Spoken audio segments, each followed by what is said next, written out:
trabalhadores do Brasil. Essa era a saudação dos trabalhistas no início dos pronunciamentos, desde a década de 30 com Getúlio Vargas, depois a década de 60 com João Goulart. E assim nós iniciamos um novo módulo, saudando todos os trabalhistas de Itapema, do estado de Santa Catarina e do Brasil. É o módulo 2 sobre o curso de formação político-partidária do Partido Democrático Trabalhista, o PDT. Após aquele módulo primeiro, módulo número 1, nós abordamos alguns artigos importantes sobre a Constituição da República Federativa do Brasil. Constituições que mencionam os princípios da federação, o artigo 1º, 2º, os direitos e garantias individuais do cidadão, e também a parte que corresponde à criação dos partidos políticos, que também está inserido na Constituição Federal. E prometíamos a você, trabalhista, e todo aquele que simpatiza com o ideário, com a doutrina, com a filosofia do trabalhismo no Brasil, uma doutrina genuinamente nacional, que expõe essas suas ideias, os seus propósitos, seus objetivos, suas finalidades. Nós fizemos essa saudação inicial, e dizendo que passamos de imediato a abordar o que dá substância, o que dá alimento, o que dá força e energia para o Partido Democrático Trabalhista. O primeiro documento importante que nós vamos analisar é a Carta Testamento do grande presidente Getúlio Dornelles Vargas, que sucumbiu, deu a própria vida para entrar na história, porque não resistiu às forças políticas que se levantavam contra os direitos do trabalhador naquela época. Nós sabemos que Getúlio foi vitorioso na Revolução de 30, a partir do Rio Grande do Sul, Santa Catarina e Paraná, inconformados com a política café com leite, que privilegiava os grandes fazendeiros, os produtores de café, enfim, os bem aquinhoados, inclusive politicamente. Getúlio então insurgiu-se em armas e venceu através da Revolução de 1930. E teve que renunciar num período importante da vida política administrativa, mas voltou em 1950 para uma eleição direta. Ele voltou como presidente da República. Em 54, ele não resistindo, e suicidou-se. É interessante que, e nós já vamos fazer a leitura da Carta Testamento de Getúlio, é interessante ao longo dela fazermos uma comparação com os fatos ocorridos em 1952, 53, 54, agosto de 54, com o suicídio de Getúlio, e a época atual que vivemos. Pode parecer para os moços, para os jovens e as jovens, pode parecer inconcebível e fora de qualquer comparação aquele período com os momentos que estamos vivendo agora. Pois eu lhes digo, eu lhes afianço, é exatamente igual. As mesmas forças do capitalismo internacional e o capitalismo sedento de lucro, lucro e cada vez mais lucro, ganho fácil, investimentos no ócio, na preguiça, daquela época são os mesmos que se levantam hoje contra um poder instituído e eleito democraticamente. Getúlio foi eleito em 1950 democraticamente pelo voto nas urnas e foi derrubado. O que se dizia naquela época está se dizendo agora, neste exato momento.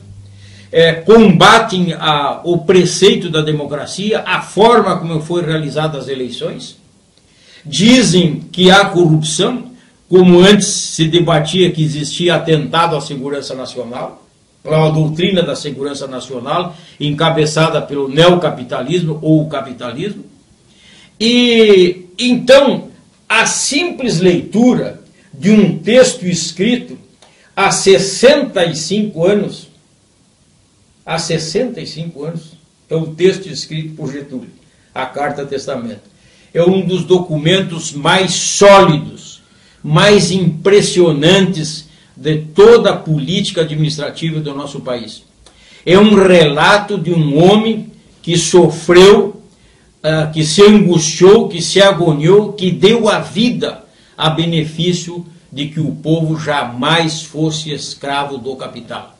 E agora, nós estamos a perigo de novo, porque se derrubarem o atual governo federal em nome de um pretexto avanço do país, nós vamos mergulhar no caos novamente, como foi em 1964, com o golpe militar. Antes de passarmos à análise da Carta Testamento, ainda é bom dizer, a esquerda brasileira, como a esquerda no mundo inteiro, via de regra, sempre chega ao poder pelo voto, porque sempre expôs ideias revolucionárias francesas pelo voto direto e secreto, pregando a justiça social, a liberdade, a fraternidade. Mas a direita, inconformado com o status de benefícios e garantias ao povo que trabalha e que produz, a direita gosta de surpreender a população com golpes de Estado, ou seja, pela via não democrática, pela via da ditadura. Dito isso, eu sempre condeno os políticos que quando dizem as expressões não explicam. Eu vou explicar, por exemplo, o que é esquerda e o que é direita. Esquerda é a pessoa, é aquele conceito que revela vontade de progredir, de incluir o que é desprotegido socialmente e incluí-lo na base social. Essa é uma visão de esquerda avançada, é uma progressista. Isso é um entendimento de esquerda. É que não está contente com o status quo, com a mesmice, com as mesmas coisas, os privilégios para os que já têm tudo. Combatemos o lucro fácil. Aliás, nós devemos taxar mais com o imposto os que têm fortuna. E os de direita são aqueles, a gente chama o pessoal de direita, um esquema de direita, um partido de direita, uma concepção de direita, exatamente aquelas pessoas ou aqueles grupos políticos que são conservadores. Se está bem para eles, tem que estar bem para o povo. O povo pode estar morrendo de fome, mas se ele está bem, tudo bem. É o status quo, nada pode ser modificado. Isso é uma posição conservadora que a gente chama de direita, ultrapassada, retrógrada, golpista. Isso é ser direita. Nós temos que usar claramente essas expressões, por mais duras que elas possam ser para vocês que estão ouvindo, porque esta é a hora de uma grande inquietação político, social e jurídico. Quando estão ocorrendo graves ofensas com os princípios estabelecidos no direito processual do nosso país. Então, passemos agora, sem mais delongas, ao que disse e escreveu Getúlio Vargas. Vargas diz mais uma vez: as forças e os interesses contra o povo coordenaram-se e novamente se desencadeiam contra mim. Não me acusam, insultam, não me combatem, caluniam e não me dão o direito de defesa. Precisam sufocar a minha voz e impedir a minha ação, para que eu não continue a defender, como sempre defendi, o povo e principalmente os humildes. Não é isso que está acontecendo agora com a presidente? Não a estão humilhando? Não a estão caluniando? Não estão querendo retirar os benefícios do povo trabalhador e que produz ao longo desses últimos anos? Não é isso que estão querendo fazer hoje? Mais adiante, sigo o destino que me é imposto, depois de decênios de domínio e exploração de grupos econômicos e financeiros internacionais. Fiz-me chefe de uma revolução e venci. É aquela revolução de 30, que eu já fiz uma análise anteriormente. iniciei o trabalho de libertação e instaurei o regime de liberdade social. Tive de renunciar, voltei ao governo nos braços do povo. A campanha subterrânea dos grupos internacionais aliou-se a dos grupos nacionais, revoltados contra o regime de garantia do trabalho. Não é o que estamos vivendo hoje? Ataque de grupos e governos internacionais para desmerecer, para humilhar, para caluniar a presidente e ainda, de sobrepeso, pegar a Petrobras. Esse vídeo, esse filme nós já vimos no tempo da ditadura e depois no primeiro governo do FHC, o Fernando Henrique Cardoso. O que foi feito? Desmereceram as nossas empresas, a começar pela Vale do Rio Doce, as companhias de telecomunicações, as companhias de energia elétrica, desmereceram, acusaram os seus assinantes, assinaram os seus acionistas, fizeram com que a população se revoltasse contra as empresas. Resultados, elas diminuíram de preço, de valor no mercado internacional e foram adquiridos a preço de banana. É isso que querem agora com a Petrobras. Estão lembrados dessa espionagem que veio à tona no nosso país e que a mídia daqui, lamentavelmente, fez pouco caso, fez deboche, os grandes periodistas, editorialistas da mídia, a começar pela Rede, Bandeirantes, todas as redes, vilipendiaram a presidente, está fazendo onda, mas quem é que está preocupado nos segredos do Brasil? Pois estão preocupados sim.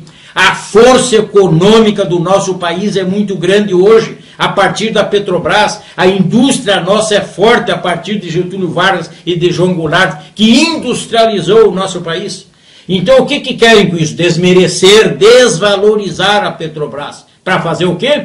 Entrar num programa de licitação internacional e pegar a intermediação, não só a exploração do petróleo bruto nas baixas camadas do pré-sal, como também na exploração e no refino do petróleo, para ganhar milhões de bilhões e milhões de dólares à custa do sacrifício do povo brasileiro e da nossa indústria.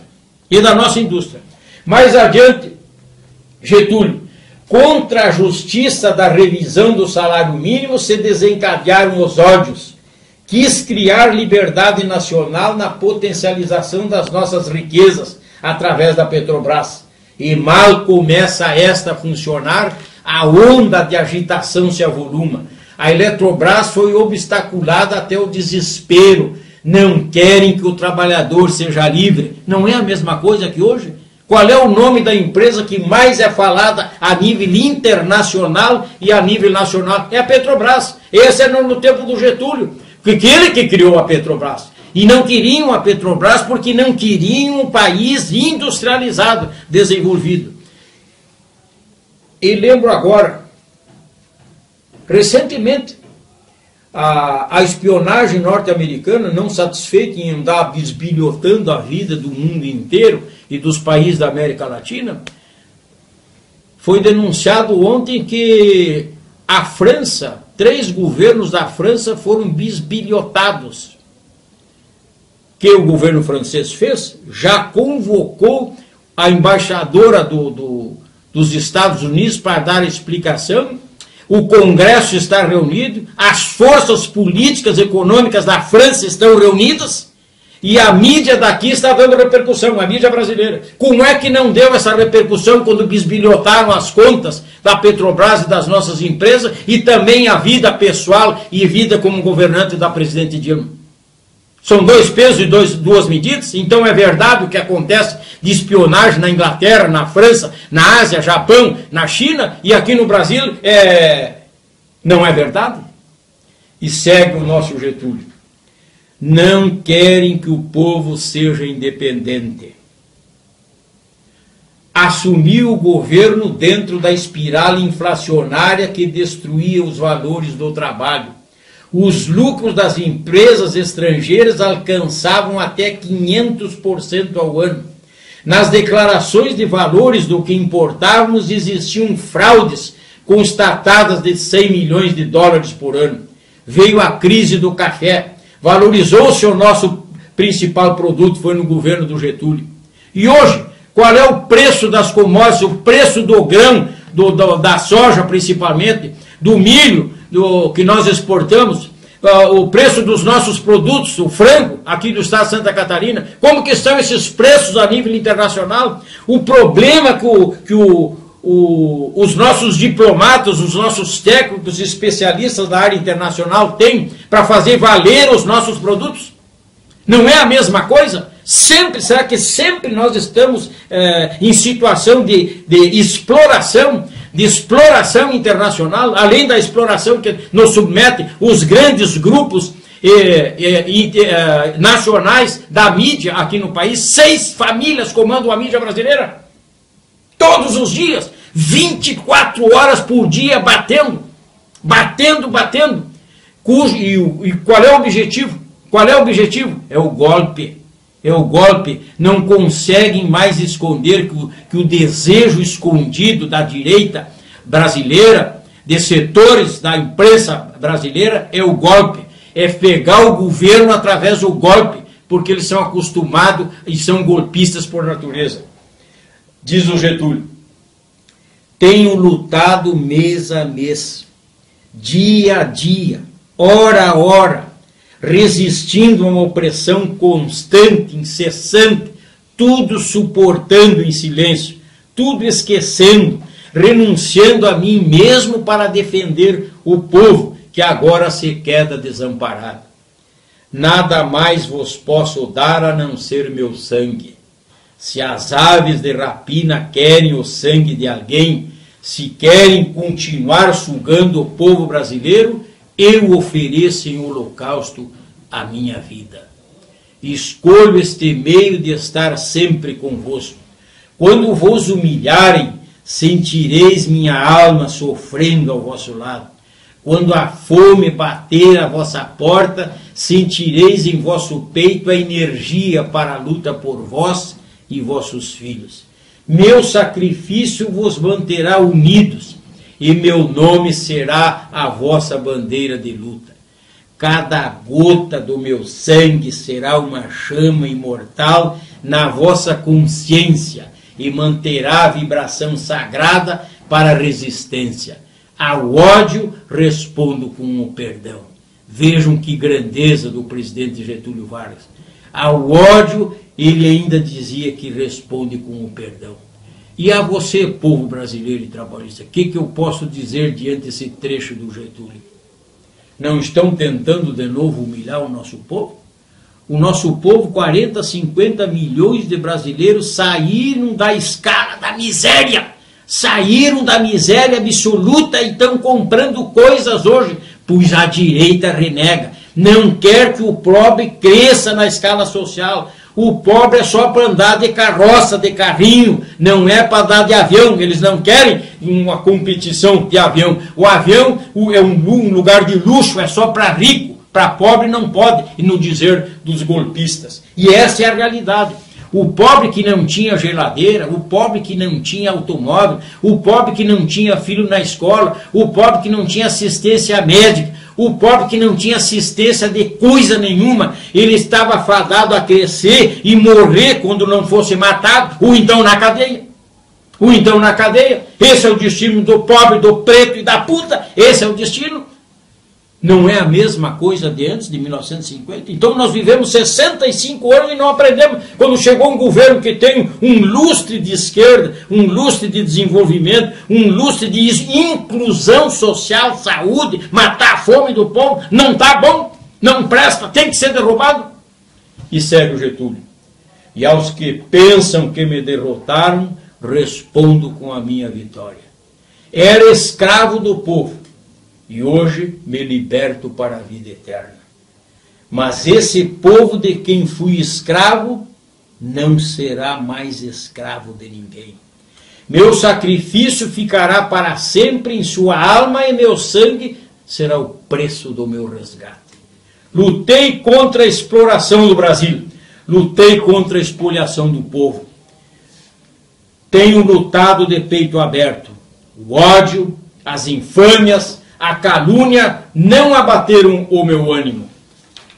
Eu vos dei a minha vida, agora vos ofereço a minha morte.